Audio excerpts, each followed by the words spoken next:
Bonjour, bonjour Renaud. Bonjour Alix. Un air qui part, un autre air qui arrive, c'est super. Alors, le gouvernement et l'opposition renouent le dialogue aujourd'hui même. Oui, c'est ce matin que le Premier ministre Ahmed Bakayoko engage les débats avec les partis politiques de l'opposition. Les échanges, selon le Patriote, vont tourner autour de la mise en œuvre des recommandations de la CEDEAO relatives à la Commission électorale indépendante en vue des élections législatives.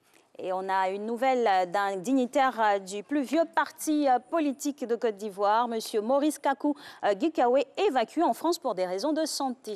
Oui, selon le Nouveau Réveil, la santé du numéro 2 du PDCI qui a été arrêté début novembre pour complot contre l'autorité de l'État est très précaire.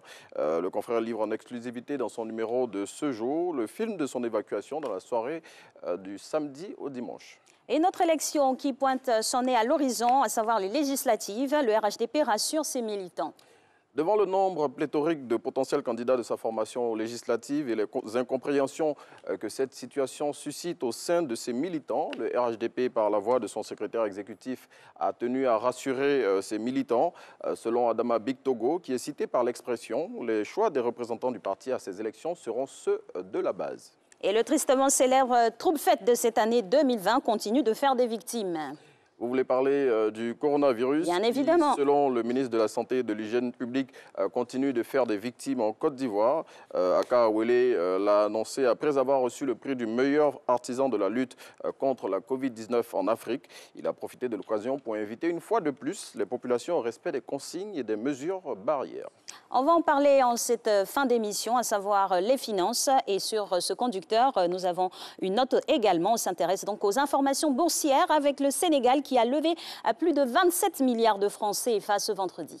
Oui, le Sénégal a clôturé les émissions de la semaine dernière sur le marché monétaire de l'Union monétaire ouest-africaine avec une levée de fonds de 27,5 milliards de francs CFA auprès des investisseurs, souscrite à plus de 300%. L'opération qui a consisté en une émission d'obligations assimilables au Trésor OAT de maturité 3 ans a recueilli des soumissions de montant global de 76,77 milliards contre 25 milliards initialement recherchés, avec un taux d'intérêt de référence de 5,75%.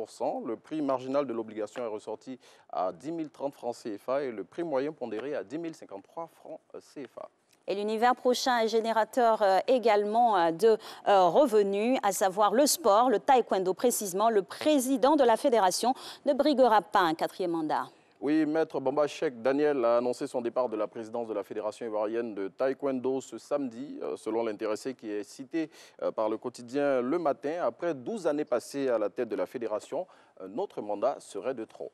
Et un mot sur ce combat épique qui s'est mené au parc d'export de Trècheville avec le gala international de boxe Youssouf Doumbia qui a honoré la Côte d'Ivoire. Tout à fait, l'Ivoirien, le nouveau détenteur de la ceinture intercontinentale mise en jeu lors de ce gala. Abobolé, c'est son surnom, a battu au point l'Argentin El Principito.